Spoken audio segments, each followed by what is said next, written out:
Chapter 19. Devil and his wife fight. Watch Constance. Why? Lola asked, laughing. Because she almost knocked you out the other day? She all right now? She working on her quilt. Grandma say it must be stress. Aunt Constance always working. Prudence stared at Lola, who was still studying her with her smiling eyes. Do what I say, she said, and continued her walk to the kitchen. I have a bad feeling. It just your mind, Lola said. Aunt Constance all right? What I say, Lola? Watch, Constance. Lola said, laughing. 3 weeks before, Prudence and Constance had been sitting in their rocking chairs on the veranda, chatting about the happenings in the community. The day had been overcast and clouds like bunched-up curtains had draped the hills. As they'd talked, the sun had peeked out at intervals before retreating behind its curtain. They'd rocked and talked and laughed. During their conversation, the sun had escaped its prison behind a bank of clouds and had smiled over the land. Before long, the pale, blue canvas of the sky was transformed by an invisible artist into a smooth light grey surface, with patches of white cotton candy clouds dotting the canvas. Slanted drops of rain had joined the sun, the raindrops, like a lullaby on repeat, pattering on the tiled surface outside. They'd watched sun and rain doing battle. During lulls in their conversation, Constance had dozed, while Prudence had worked on a puzzle. She'd been deep in thought trying to find the right 3-letter word for strike. She must have dozed because she'd felt her puzzle book sliding off her lap. She'd grabbed at it, but it had eluded her grasp and had crashed to the floor with a soft thud.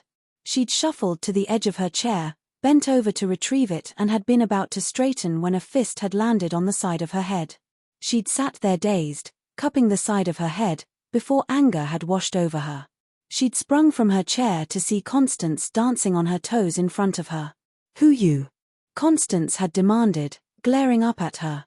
The question had bounced through the splintering lights in her brain and had accentuated the pain. Who you? Constance had thrown that question, laced with belligerence, at her again, taxing her brain. What you do that for? She'd snapped, at Constance, feeling herself drowning in her anger. She'd wanted to inflict on Constance a worse blow than the one that she'd inflicted on her, but it was as if somebody had caught her arm and had refused to let it go. She'd stood there fuming, her arm upraised while Constance had curled her fingers into fists and had advanced on her. Come you come here to kill me, her? Come you come, here to kill me, she'd repeated with each step she'd taken towards her. Prudence had studied her twisted face and had realized that Constance had been in the throes of something she hadn't understood. Her arm had fallen limp to her side. Constance, it is me, Prudence, your sister, she'd said. Nobody trying to kill you. What wrong with you? My sister. I don't have any sister black and ugly like you, Constance had spat at her, and had continued to advance, fists at the ready, her eyes a deep stagnant pool of spite. Bout my sister. Come you come here to kill me. Get out of my house before I. This is my house, too, Prudence had snapped.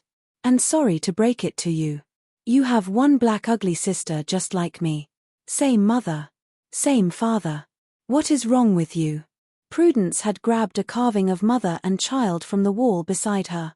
She'd weighed it in her hands and had been tempted to fling it at Constance's head. Before she could yield to that temptation, she'd backed away. She'd done nothing to aggravate Constance and she'd almost killed her. What would she have done if she'd aggravated her? She didn't care what was wrong with Constance, she'd convinced herself, then. If Constance hit her again, they would roll in that house, she'd vowed. She'd backed up against the door of Constance's room and had felt behind her for the handle, jiggled it open and had escaped inside, locking the door behind her. By the time she'd managed to rouse Lola and they'd returned to the veranda to confront Constance, she'd been sitting in her chair, staring into space. They'd not bothered her and she'd been back to her normal self later that afternoon. Prudence had warned Lola not to mention the incident and Constance seemed to have forgotten about it. Prudence pursed her lips as she dried her hands. You know what I think, Aunt Prudence. Prudence turned from the sink to stare at Lola, who eyed her from the safety of the kitchen door. Prudence's face darkened as Lola continued to smile. If you have something to say, say it. She massaged the right side of her head. She swore it was still sore after all that time. I think you and Aunt Constance should take a trip somewhere. Somewhere different. You need to have fun. Who say we not having any fun? Nobody. But you only go to Port Antonio and church. What else? You need some excitement in your life. Lola, I have enough excitement in my life right now, and I sure Constance probably has more than she can deal with. We all right. Go have all the excitement you want. I not stopping you. You really like to do the same teeing all the time? We never born yesterday, Lola. Whatever you think is excitement, we did that already. I old now. I just want some peace and quiet. Take Constance with you. I am sure she won't say no. The 2 you can go find excitement. Now stop bother me. Alright, I won't bother you no more, but you know what? You can have a party up air and invite everybody. Music, food, dancing. Bashment up air. Lola jiggled her body and smiled at Prudence. Prudence stared at her before turning away. I really need a nap, she muttered. You say summiting, Aunt Prudence? Not a thing important, Prudence said. Just talking to myself as usual. Lola laughed. You don't hear what they say? When you talk to yourself you mad. I guess I done mad, then, Prudence said.